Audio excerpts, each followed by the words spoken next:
Preste atenção no que vai ser falado. Então eu quero te pedir a gentileza de abrir a tua Bíblia no livro de Êxodo, capítulo 25.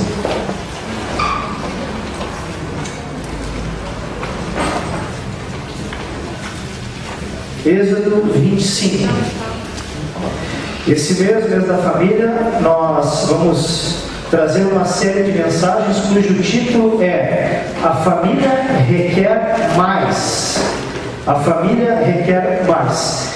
E nesse primeiro domingo do mês de maio, nós vamos trazer a seguinte mensagem: a família requer mais mesa. A família requer mais mesa, mais refeições na mesa. Por isso, não sei se todos conseguem ver, mas nós montamos aqui uma mesa. Se alguém, por aí, talvez trouxe uma carne, uma massa, a gente já pode estrear aqui mesmo agora. Mas confeccionamos esta mesa para simbolizar a palavra dessa noite. Então, hoje nós vamos falar sobre a importância da mesa. Êxodo capítulo 25, e vamos ler do versículo 23 até o versículo 30. Aqueles que não trouxeram a Bíblia podem acompanhar diretamente do telão, mas no próximo domingo não esqueça dela, tá? Vamos lá então. Amém? Todo mundo achou? Tranquilo? Vamos lá então, versículo 23. Faça uma mesa de madeira de acácia com 90 centímetros de comprimento, 45 centímetros de largura e 70 centímetros de altura.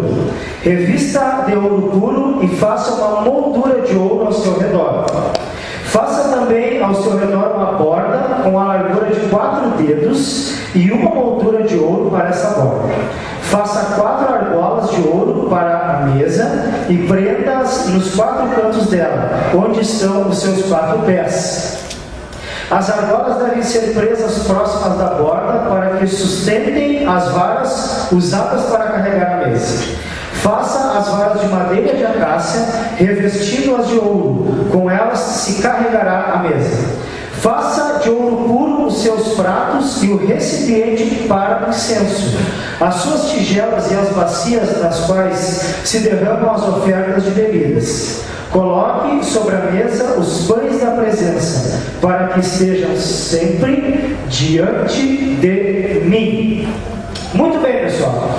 Esse trecho bíblico que nós lemos, dentro desse trecho bíblico é que aparece a palavra mesa pela primeira vez na Bíblia. Antes de Êxodo 25, essa palavra mesa ainda não foi mencionada, ela não existia, tá? Isso nos traz uma ideia, talvez isso eu estou conjecturando, estou imaginando, são correntes teológicas, mas talvez até então não se tinha o hábito de comer à mesa. O livro de Êxodo aqui vai contar a história da saída do povo hebreu do Egito, sendo liberto, sendo da escravidão do Egito e indo até Canaã. E estudos dizem que, à época, o povo egípcio tinha uma espécie de uma mesa, usava ali um balcão, algo parecido com uma mesa, um tampo de pedra ou de metal, mas era simplesmente para não colocar os alimentos no chão, só servia para isso, não era um utensílio onde as pessoas se reuniam para comer. Dentro desse contexto bíblico que nós lemos nesta passagem aqui, Deus está dando a Moisés, está prestando as instruções para que Moisés construa o tabernáculo. Ali a presença de Deus ia se manifestar, os sumos sacerdotes iam ministrar dentro do tabernáculo, ali eles prestariam culto ao Senhor, e tudo aquilo que deveria ser feito no tabernáculo, Deus entregou a Moisés. O tabernáculo tem que ser da cortina do material tal, tem que ser de tal tamanho, o tabernáculo tem as seguintes dimensões, e aí Deus foi esclarecendo a Moisés tudo aquilo que ele queria para formar o tabernáculo. Tá? Então o que isso quer dizer? Este ponto da história representava que Deus estava no processo de transição no seu relacionamento com o povo. Até então, Deus aparecia no Jardim do Éden para Adão e Eva, Deus se revelava no Monte Sinai, mas aqui Deus queria algo de... Meu Deus, quase que acontece um acidente com o pregador, tá? Eu não vou me aproximar aqui. Deve ser o inimigo esse diabo. Não, brincadeira. Eu me cuidei, tá? Isso, aí eu posso ficar aqui. Muito bom, obrigado. Tá? Seria o mico do ano. Muito bem. Vamos lá, tá? Sem perder o raciocínio. Então Deus estava transicionando o seu relacionamento com o povo. Ele queria estar no meio do povo por meio do tabernáculo. Por isso que em Êxodo, capítulo 25, versículo 8, diz o seguinte: e farão um santuário para mim, e eu habitarei no meio deles. Deus queria estar no meio do seu povo, porque o nosso Deus é um Deus de proximidade, é um Deus de intimidade. Ele quer estar junto conosco, Ele é um Deus que se interessa pela gente, e naquela época também Ele se interessava muito pelo seu povo. Então ele deu uma lista de coisas para Moisés fazer, faz assim, faz assado, faz o tabernáculo assim. Antes de descrever a mesa, ele descreveu a arca da aliança. Ali falou: a aliança tem que ser de tal tamanho, tem que colocar 2 anjos um de frente para o outro, ali dentro vai ter isso e aquilo, A arca da aliança representando a presença de Deus que era levada dentro do tabernáculo. E em seguida, logo após a descrição da arca da aliança, Deus diz a Moisés: agora tu vai fazer a tal da mesa, e a mesa tem que ser assim, assim, assim, assim. Uma coisa que me surpreendeu nessa descrição da mesa: a mesa, ela tinha na época já 70 centímetros de altura. Não sei, na hora me deu uma vontade de eu medir a altura da mesa do meu escritório. E a mesa do escritório tem 70 centímetros de altura. A mesa da minha casa tem 70 centímetros de altura. Provavelmente a mesa da tua casa tem os mesmos 70 centímetros de altura. Se caso for mandar fazer móveis planejados, eu preciso uma mesa lá para minha casa. Há um padrão estabelecido que é o padrão de 70 centímetros de altura. Vê que isso Deus já teve uma ideia por fazer aquela mesa, aquele utensílio, aquele mobiliário. E em cima dessa mesa ficavam 12 pães batidos, 12 pães redondos, assim, batidos, em 2 fileiras de 6, representando as 12 tribos de Israel. Também em cima dessa mesa ficavam os jarros, onde era a oferta líquida, ou seja, era o sangue dos animais que se oferecia sacrifício, ia dentro para esses jarros. E também sobre a mesa ficava uma tigela para o incenso, queimar o incenso. E por final ficava o pão, que era chamado o pão da presença. Os sacerdotes na época, eles não comiam nessa mesa. Eles, aliás, sequer sentavam quando estavam ministrando ali no tabernáculo. Pedi uma licença, que é só para abrir.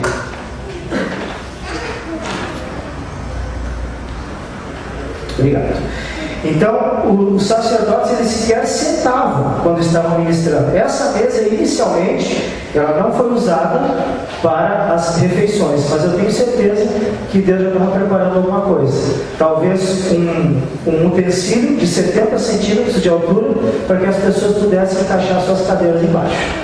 Mas pensando isso um pouco no futuro, porque Deus, como diz o senso comum, nunca deu ponto sem nó. Deus faz as coisas com a sua infinita e imensurável sabedoria. Deus, quando faz alguma coisa, é porque tem um propósito, e esse propósito ele sempre vai dar certo, e é o propósito divino. A mesa fazia parte do culto do tabernáculo, era um utensílio sagrado.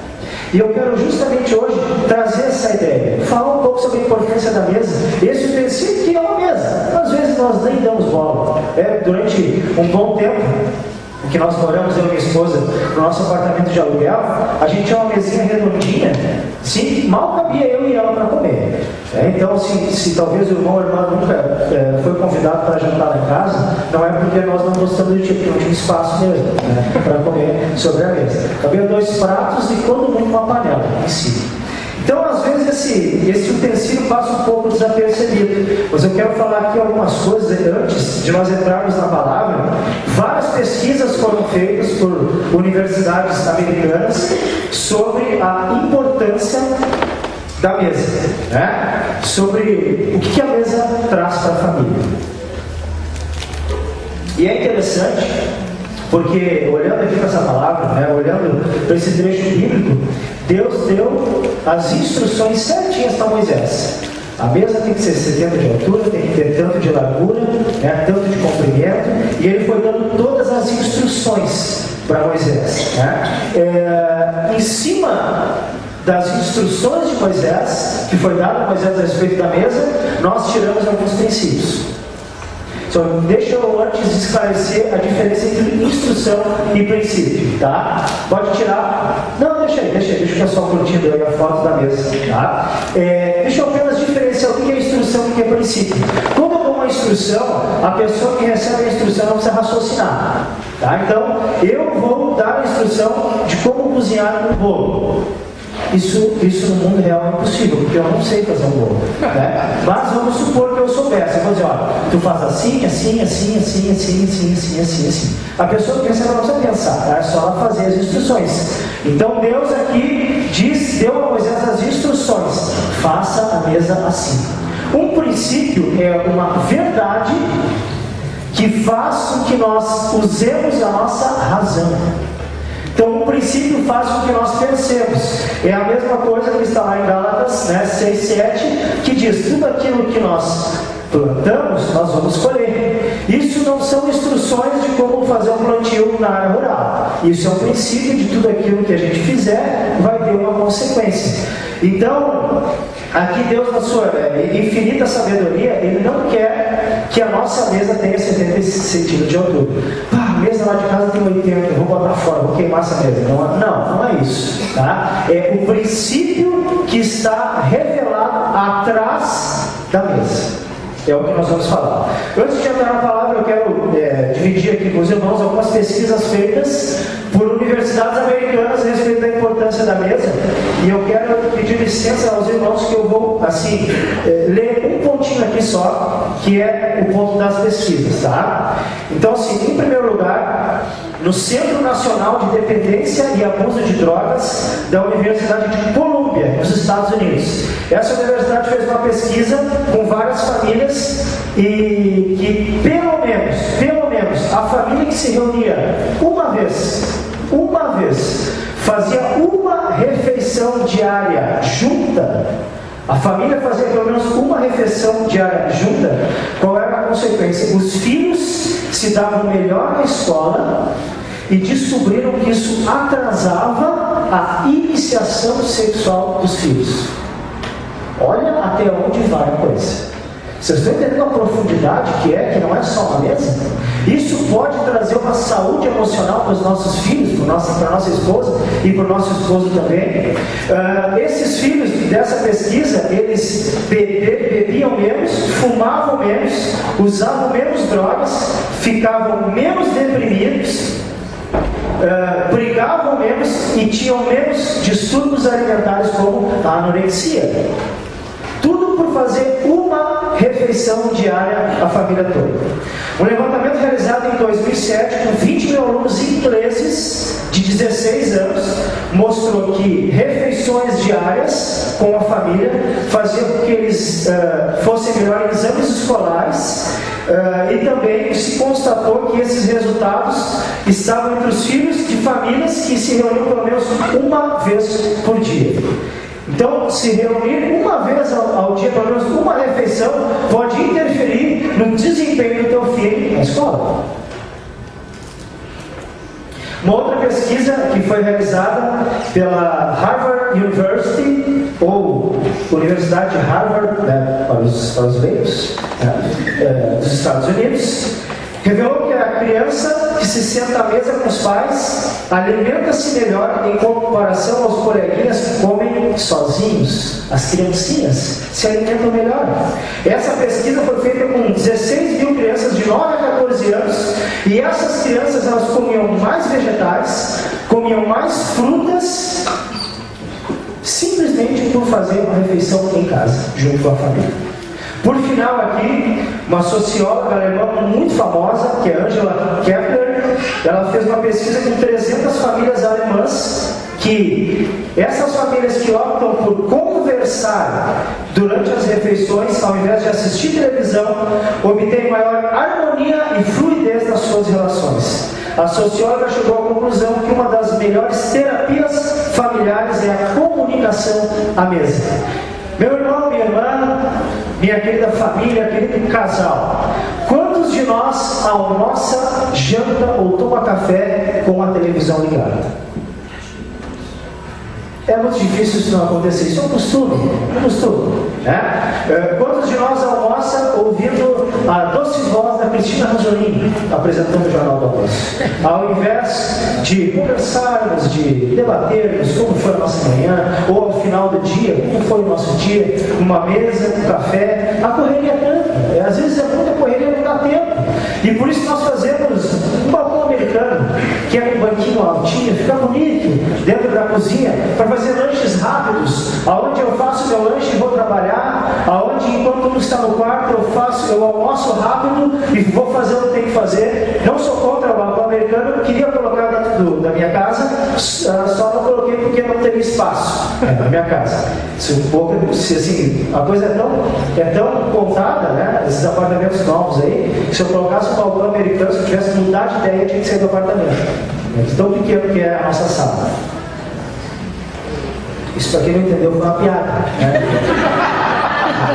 Se eu tenho que mudar de ideia, não preciso sair do apartamento, eu fico dentro dele, só para ilustrar. Né? Muito bem. A refeição, meus irmãos, tá? É um momento santo, é um momento de ministração, momento de ensinar, momento de aprender, momento de compartilhar e momento de se comprometer. É da mesa, da nossa mesa, da mesa da nossa casa, que sairão pessoas fortes e sadias para enfrentar o mundo. É da mesa da nossa casa que sairão pessoas curadas emocionalmente. Pessoas que, fortalecidas pelos próprios familiares.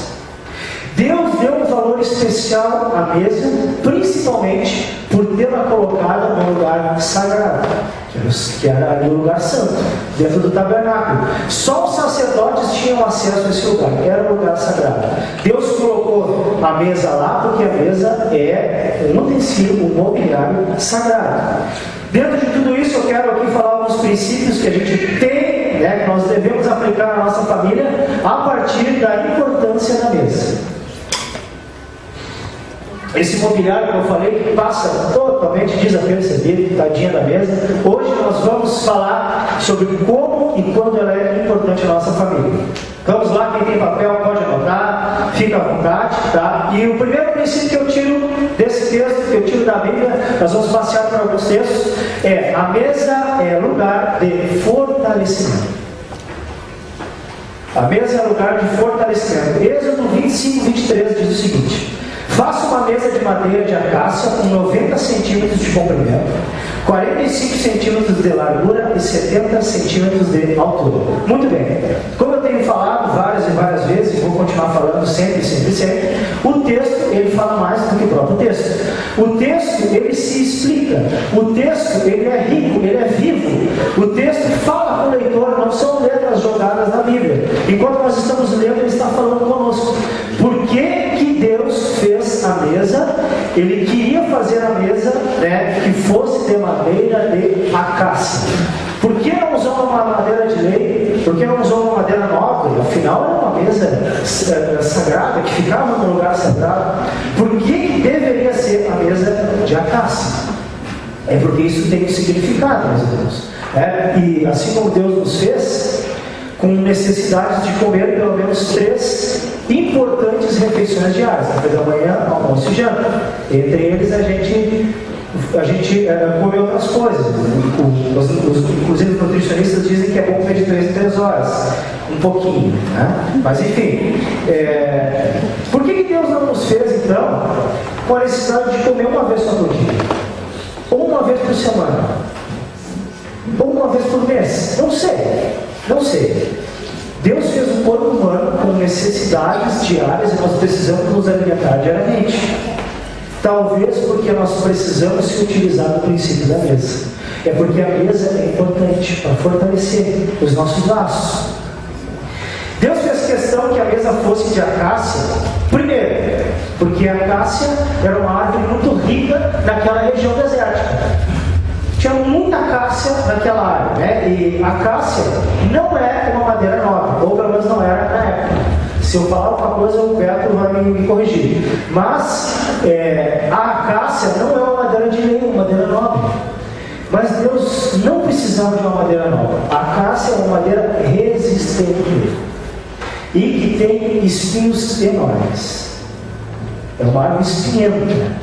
É ruim de trabalhar nela. Tem um monte de nó a acácia. Parece assim algo meio parecido conosco, às vezes. Às vezes nós temos alguns nós interiores que a gente não quer mexer, armamos algumas estruturas de espinhos no nosso coração em que nós mesmos dissemos para nós mesmos: aqui eu não quero mexer, aqui eu não quero que Deus trate, isso aqui eu não quero que Deus mexa. É exatamente isso que o Espírito Santo está ministrando no coração essa noite. Mas Deus não precisava de uma árvore formosa. A acácia, ela tem uma curiosidade. Ela se regenera muito rápido e principalmente a semente da acácia é estimulada pelo fogo. De modo que se tem um incêndio em algum lugar, as acácias elas vão regenerar mais rápido que as outras árvores, porque a sua semente se estimula pelo fogo. Quantos de nós, na nossa casa, nas nossas famílias, às vezes não passamos por momentos de incêndio, momentos de crise nos nossos lares? Quantas vezes para ti que é pai ou mãe, ou até mesmo filho, te deparou falando com Deus assim: o que eu vou fazer agora? Deus, o que eu faço diante dessa situação? Momentos de crise difíceis.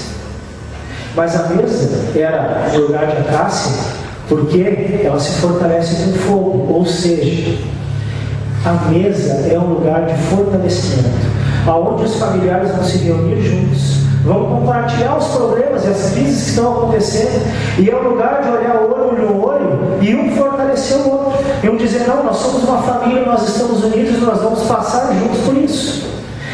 A mesa é o lugar onde o marido olha no olho da esposa e diz: vai dar certo, eu estou contigo, eu vou orar por ti. É o lugar onde os filhos se sentem seguros porque eles podem compartilhar os problemas deles. Quantos filhos que não têm intimidade com os próprios pais e às vezes vão trocar as confidências com os amigos, não trocam com os pais dentro de casa? Mesa é o lugar de olhar para os familiares, olhar para os teus filhos, olhar para a tua esposa, para o teu esposo e fortalecer eles no momento de dificuldade. Para isso tem que estar junto. E é por isso que Deus quer que nós façamos as refeições em família, façamos as refeições juntos. Às vezes o filho está lá, come no sofá, com o prato em cima do colo, cada um come no horário. E isso eu quero te estimular, te desafiar a encerrar dentro da tua casa. Está na hora de comer, desliga a televisão. Não há nada mais rico do que conhecer a tua própria esposa, meu irmão. Não há nada melhor do que tu parar para conversar com ela. Não há nada melhor do que tu saber o que está dentro do coração do teu esposo, que às vezes é meio fechadão, meio sisudo, meio louco. Investe tempo nisso. Não há nada melhor do que saber o que está passando na mente e no coração dos seus filhos. Reúna a família para comer e desliga a televisão, desliga o celular. Muitas vezes é preciso ter um momento de mesa para que a gente possa se fortalecer. Depois da morte de Jesus, os discípulos todos estavam tristes. Pedro estava pescando lá na praia, os discípulos, a palavra diz lá em João 21, que eles estavam todos na praia, os discípulos, todos não, alguns estavam na praia e Jesus aparece. E Pedro, que não tinha conseguido pescar nada, Jesus disse para ele: joga a rede do lado direito do barco. E ele joga, e a rede quase se rasga, ela não se rasga de tanto peixe, de tanto peixe. Sabe o que Jesus disse para esses discípulos que estavam tristes? Ele disse assim: ó, venham comer. Jesus estava dizendo: eu preciso de um momento de mesa com vocês, para fortalecer vocês nesse momento difícil.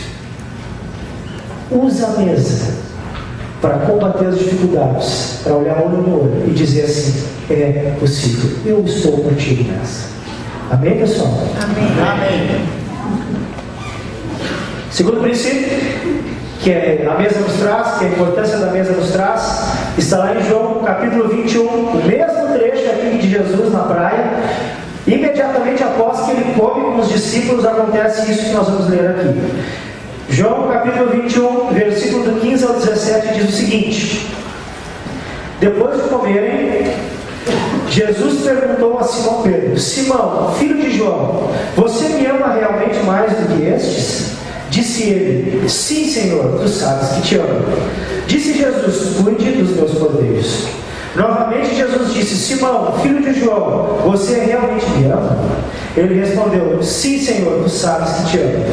Disse Jesus: pastorei as minhas ovelhas. Pela terceira vez ele disse: Simão, filho de João, você me ama? Pedro ficou magoado por Jesus ter lhe perguntado pela terceira vez: você me ama? E ele disse: Senhor, tu sabes todas as coisas e sabes que te amo. Disse-lhe Jesus: cuide das minhas ovelhas. Então depois, talvez você já conheça essa passagem, mas Pedro negou a Jesus 3 vezes. Pedro que antes disse: Senhor, eu vou contigo até a morte, eu nunca vou te abandonar, nunca, nunca, não há circunstância que me separe de ti, eu nunca vou te abandonar. Então, na primeira vez que isso foi provado, Pedro nega Jesus por 3 vezes. E a palavra diz que, isso é muito interessante, que o olhar, ali naquele lugar, o olhar de Jesus e de Pedro se cruzam. E aí, Pedro entende a bobagem que fez. E a Bíblia diz que ele chora amargamente. Quando eles estavam aqui, nesse clima, à mesa, comendo os peixes que Pedro tinha pescado, através do milagre de Jesus, eles estavam ali. Era um momento de ter, assim, uma hora de cura com Pedro. Pedro estava chateado, era um apóstolo, mas já tinha retornado às suas funções anteriores, já tinha desistido de ser apóstolo de Jesus, começou a pescar, como era pescador antes. Pedro precisava ser curado. Disso que ele mesmo provocou. Então Jesus pergunta para ele: Pedro, tu me amas? Sim, Senhor, te amo. Pedro, tu me amas? Sim, Senhor, te amo. Parece que não está ouvindo? Não. Pedro, tu realmente me amas? Senhor, tu sabe de todas as coisas, tu sabe que eu te amo. Então apacenta as minhas ovelhas. O detalhe é o seguinte: nas 2 primeiras vezes que Jesus pergunta para Pedro: Pedro, tu me ama? Ele usa o verbo que se relaciona a amor ágape. O amor ágape é o amor que levou Jesus a morrer por nós na cruz. É o amor que não tem nada a ver com o sentimento. É o amor que é fundamentalmente decisão. Eu decido amar e eu faço o que tiver que fazer para eu amar essa pessoa. Esse é o amor ágape, é o amor que Deus tem por nós. E nas 2 primeiras vezes que Jesus pergunta para Pedro, ele disse: é como se fosse assim: Pedro, tu me ama, Pedro? Tu me ama do fundo do teu coração? Do fundo do teu coração? E quando Pedro responde, ele responde Jesus: Senhor, eu te amo. Só que esse eu te amo é do verbo que se relaciona a filéu, que é um verbo, a grosso modo, que mais se relaciona a gostar. Não é tão profundo. Então veja só, o diálogo aconteceu assim: Jesus perguntando: Pedro, tu me ama? E Pedro dizia: sim, Jesus, eu gosto de ti. Então apacenta as minhas ovelhas. Era mais ou menos essa a dimensão. Há uma diferença entre amar e gostar, porque o gostar está relacionado a prazer, está relacionado a mim. E o amar está relacionado ao outro. O amor ágape é muito mais profundo. Só que na terceira vez que Jesus pergunta para Pedro, ele não pergunta no amor ágape. Ele chega para Pedro e diz assim: ó, Pedro, tu me fiel? Ou seja, tu gosta de mim? Ele reduz um pouco, ele como se fosse, ele baixa um pouco o nível do amor, como se fosse isso, para que ele entre na limitação de Pedro. Vocês estão entendendo o que eu estou querendo dizer? Na terceira vez, Jesus não está mais no ágape, ele está em filial. Por quê? Porque ele está dizendo para Pedro: Pedro, eu entendo as tuas limitações. Eu sei que tu quer me amar dentro da tua fragilidade. A mesa é o lugar onde nós aceitamos a limitação dos nossos familiares. A mesa é o lugar onde nós aceitamos os erros dos nossos filhos, dos nossos maridos e das nossas esposas. A mesa é o lugar onde nós compreendemos que a pessoa, essa que está nessa mesa, ela é falha, assim como nós também somos. E a mesa é o lugar onde o perdão ocorre, onde a cura, onde a restauração, onde esse olho no olho leva o homem, a mulher, ou os filhos, ou quem está na casa, a se compreender um ao outro, a transformar a história. Uma palavra, eu quero te dizer isso, uma única palavra é responsável por transformar uma vida toda. A gente vê Pedro impulsivo antes, impulsivo assim, tanto que ele passou a faca na orelha do soldado lá. A gente vê Pedro sendo muito sanguíneo, mas depois dessa conversa aqui, a gente pode ler nas epístolas de 1ª e 2ª Pedro, um homem totalmente transformado. Meu irmão, minha irmã, a mesa é o ambiente aonde tu vai ministrar cura no coração dos teus familiares. Aonde, enquanto vocês estão comendo, vocês vão conversar, vocês vão se falar, vocês vão se perdoar. A mesa é o lugar onde um olha no olho do outro e diz o seguinte: me perdoa porque eu repeti. É o lugar de restaurar corações e restaurar almas. Vidas podem ser totalmente mudadas com apenas uma palavra. Usa a mesa para isso. Porque geralmente, quando a gente briga, a gente não quer comer junto. Né? Quando há uma briga entre marido e mulher, né? E está na meio daquela discussão, aí está naquele tempo que as coisas não se resolveram ainda, o marido ou a esposa não chega: amor, senta aqui, vamos comer juntos. Não, né? Ele quer esgoelar o outro, na verdade. Quando nós brigamos com os filhos, enfim, quando há uma briga familiar, a última coisa que se quer fazer é comer. Mas eu te desafio aos casais, né? Quero te desafiar, meu irmão, minha irmã. Aconteceu uma crise no teu casamento, prepara uma mesa, prepara uma comida, né? A melhor comida que ele gosta, que ela gosta. Chama ele ou chama ela na mesa, olha no olho dele ou no olho dela e diz o seguinte: me perdoa, eu errei contigo, eu te decepcionei. Isso muda uma trajetória de uma vida inteira. Então a mesa é lugar de cura e é lugar de restauração emocional. Jesus fez isso com seus discípulos, fez isso com Pedro enquanto comia. Vocês estão comigo? Amém. Terceiro princípio: mesa é lugar de honra. 2 Samuel capítulo 9, versículo 7 diz o seguinte: não tenha medo, disse Davi, pois é certo que eu trarei com bondade por causa da minha amizade com Jonatas, seu pai. Vou devolver-lhe todas as terras que pertenciam a seu avô Saul, e você comerá sempre a minha mesa. Deixa eu explicar esse negócio aqui. Em 2 Samuel, ali vai discorrendo uma história que fala sobre Mefibosete, tá? Mefibosete, ele era filho de Jonatas. E Jonatas era filho de Saul.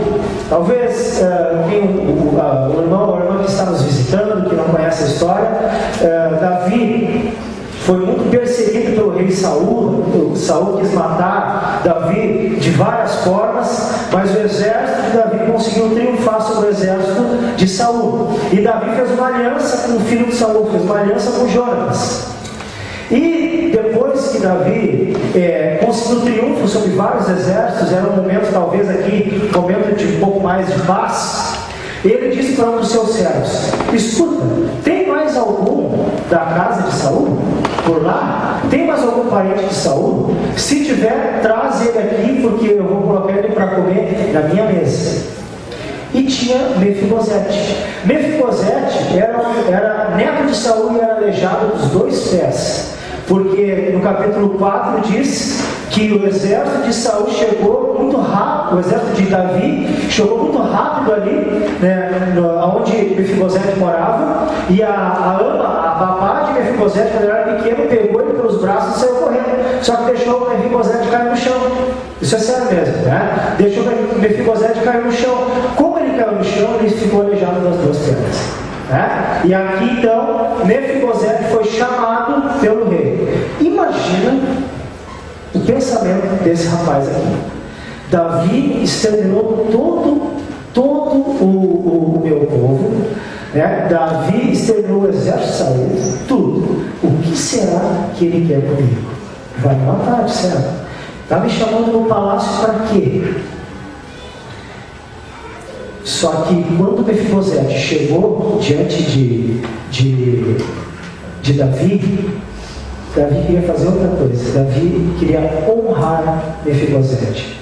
Mefibosete que por direito poderia até morar no palácio, talvez, ou outra vez, não sei se morou no palácio, era neto do rei Saul, tinha uma linhagem real, mas se sentia uma pessoa totalmente desprezível em razão da sua deficiência. Tanto é que em 2 Samuel 9:8 diz o seguinte: Mefibosete falando para Davi: quem é o teu servo para que te preocupes com um cão morto como eu? Ele se achava um cão morto, uma pessoa totalmente desprezível. Mas Davi honrou a aliança que ele tinha com Jonatas e o mandou chamar para o palácio e colocou ele para comer na mesa dele para sempre. E a palavra diz que Mefibosete passou a comer à mesa de Davi como se fosse um dos seus filhos. Era como se Davi estivesse dizendo o seguinte: eu vou te honrar, eu vou restaurar a tua confiança em ti mesmo. Eu quero fazer essa honra para ti porque tu é importante, sim. Por amor à aliança que eu fiz com teu pai, eu vou fazer isso contigo. Meus irmãos, a mesa é o lugar onde se honra as pessoas. Deixa eu contar algo, né? Você sabe que eu gosto de contar algumas coisas que acontecem com a minha esposa, né? Sempre acontecem algumas coisas curiosas lá na minha casa. E essa é uma coisa curiosa que aconteceu. O dia que minha esposa começar a falar de mim, tem que ser um muito de vigília, não é mais tarde, tanto que eu falo dela. Mas enfim, meus irmãos, minha esposa, ela foi na casa da Mari lá, e a Mari fez uma comida muito boa. Ela fez carne, isso eu contei no culto de casal, tá? Ela fez carne com molho de abacaxi e pimenta sensacional. Aí a Mari ensinou a minha esposa, deu uma coordenada ali para minha esposa fazer para mim essa comida, porque é muito gostosa. Uma carne com abacaxi com pimenta, eu nunca tinha comido na minha vida. E então começou, né, esse movimento da minha esposa, e falava com a Mari: eu faço assim, eu faço assado, como é que eu faço? E aí ela pediu para eu comprar carne, eu comprei a carne. Ela mesma foi na fruteira perto de casa, comprou abacaxi, comprou pimenta, e na noite anterior ela disse assim para mim: querido, porque nós nos tratamos assim, querido, amanhã ao meio-dia eu vou fazer uma comida especial para ti. Vou fazer a carne com molho de abacaxi e pimenta. Bênção de Deus. Tá na bênção, pode fazer. E eu trabalhei de manhã, cheguei em casa meio-dia, estava naquela mesa posta. Mesa posta, comida pronta, cheirando, coisa mais boa. Eu me servi da carne ali e coloquei aquele molhinho por cima, uns pedacinhos de abacaxi, uns pedacinhos de pimenta por cima. Então eu parti o primeiro pedaço, coloquei na boca.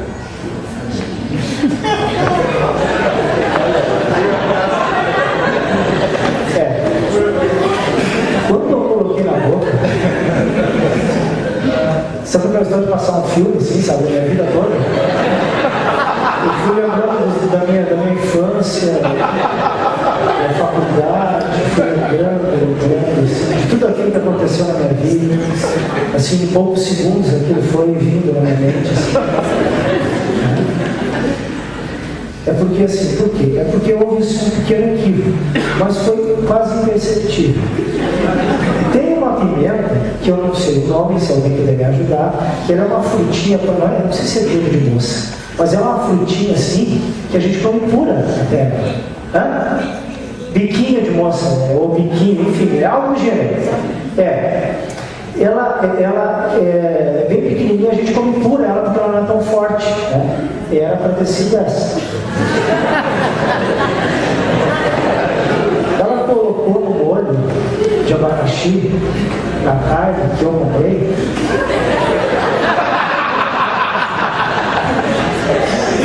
E fui eu que comprei, eu paguei a carne. Ela colocou pimenta amarela. E aí eu comi, eu botei na boca. E aí naquele momento eu pensei assim, o que eu faço agora? Minha esposa se esmerou tanto, né, para fazer algo, um almoço diferente para mim, acordou mais cedo, sabe? Toda aquela expectativa, o que eu faço agora? Para não magoar, né? para não ferir ela, né? nesse momento. E eu comi, e eu lembrei do curso ao máximo que eu fiz, e eu fiquei ali assim, sabe? E eu pensei, eu vou esperar ela comer, ela vai ter que notar que eu vou fazer. E ela partiu um pedaço de carne e colocou na boca. Aí, claro, foi ela que fez, como ela tirou da boca, e ela disse assim, ai, tá meio forte, né? Forte, né?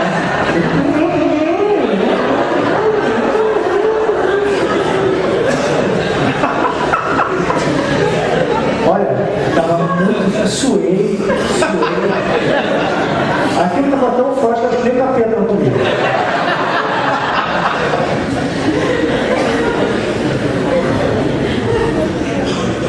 Isso aconteceu na minha casa, né?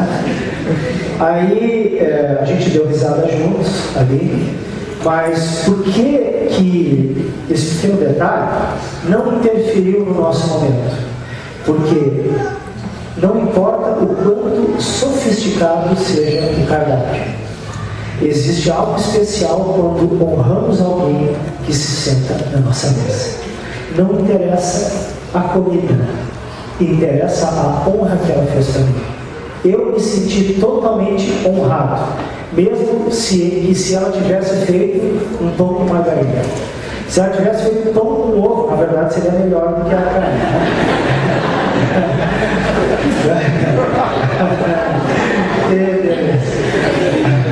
Mas enfim, não é isso que eu quero dizer, tá? O que eu quero dizer é que a mesa é um lugar onde nós honramos as pessoas que nós amamos. Me diz uma coisa, por que aqueles pratos, aqueles copos, aqueles talheres que talvez tu ganhou de casamento, que está lá dentro da cristaleira, por que tu só tira esses pratos de lá quando vem visita? Por que a melhor prataria, os melhores copos, os melhores talheres só são usados num momento especial? Por quê? Tira essa velharia que está lá pegando pó de dentro da cristaleira e vai fazer um jantar, um almoço para honrar a tua família. São essas pessoas que devem ser honradas, não é o visitante. Claro que o visitante também tem que ser honrado, mas quem merece honra é o teu esposo, quem merece honra é os teus filhos, quem merece honra é a tua mulher, meu irmão. Glória a Deus. A gente precisa mudar isso. Por que para a nossa família é qualquer coisa? Por que para a nossa família, quando a gente vai almoçar, é copo de plástico? E quando vem alguém de fora, é a taça que a gente ganha no aniversário de casamento? Estão rindo? Não sei.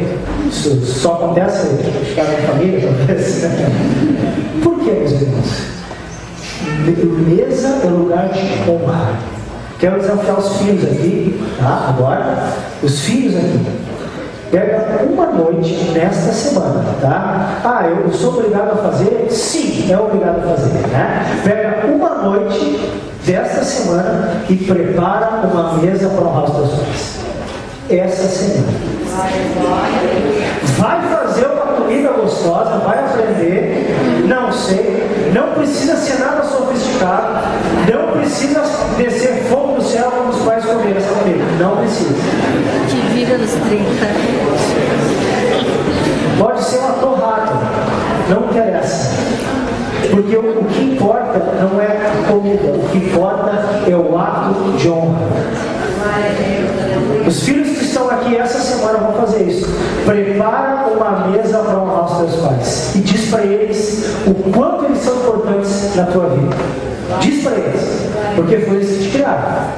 Eles que às vezes suaram sangue ou deixaram de comer eles mesmos para dar comida para ti. Honra os teus pais. Honra os teus pais. Desafia os filhos aqui. Quem é que está junto comigo nessa aí? Quem está junto comigo nessa aí? Muito bem. Muito bem. Muito bem. Eu vou esperar. Muito bem. Muito bem. Domingo que vem, a gente vai tocar nesse assunto aí, a gente vai ter... Vamos tirar uma febre de quem fez e quem não fez. Tá?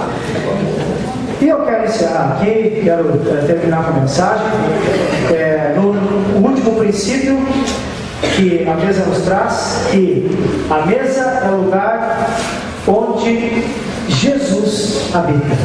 A mesa é o lugar onde Jesus habita.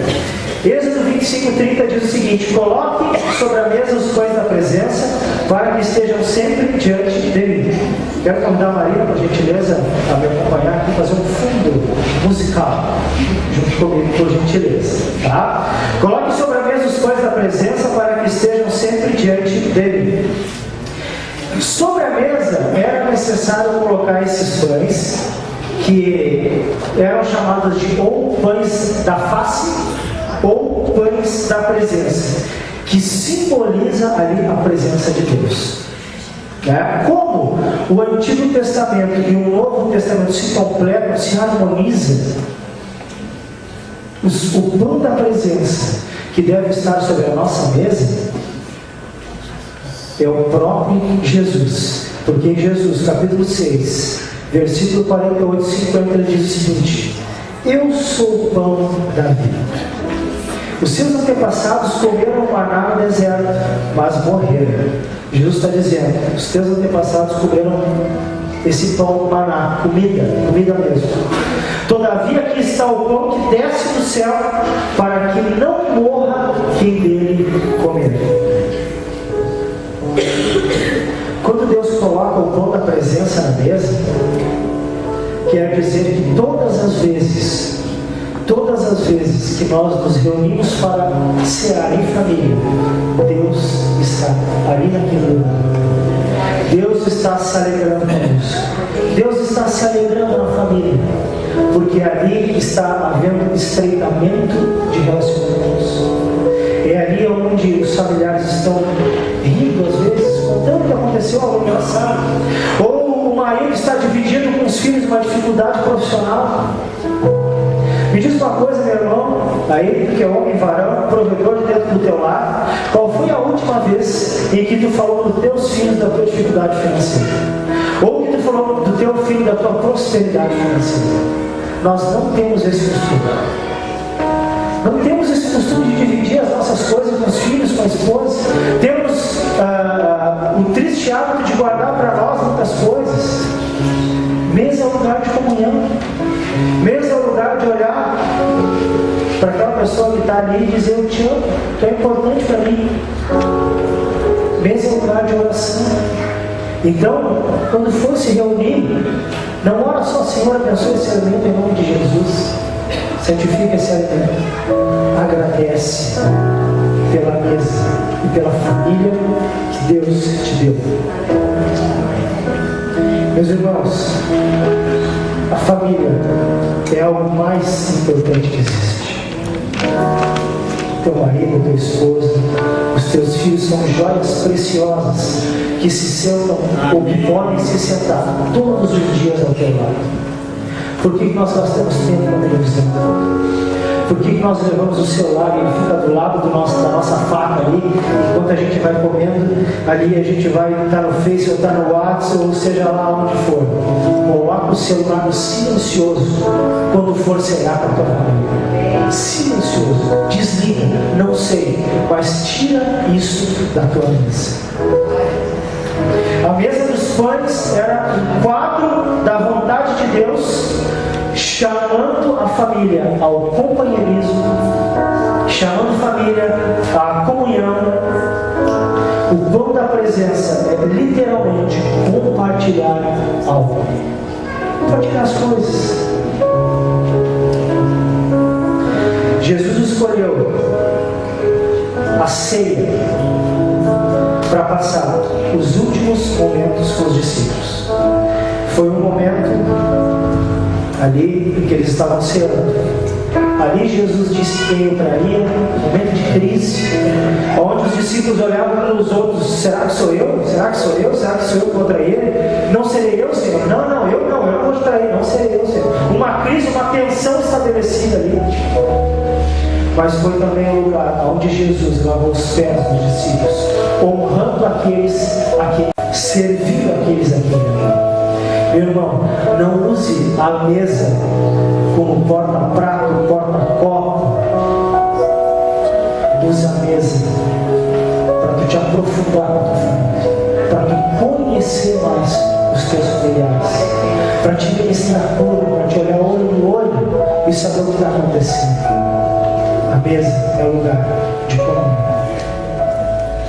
Quero convidar o ministério de louvor a estar aqui.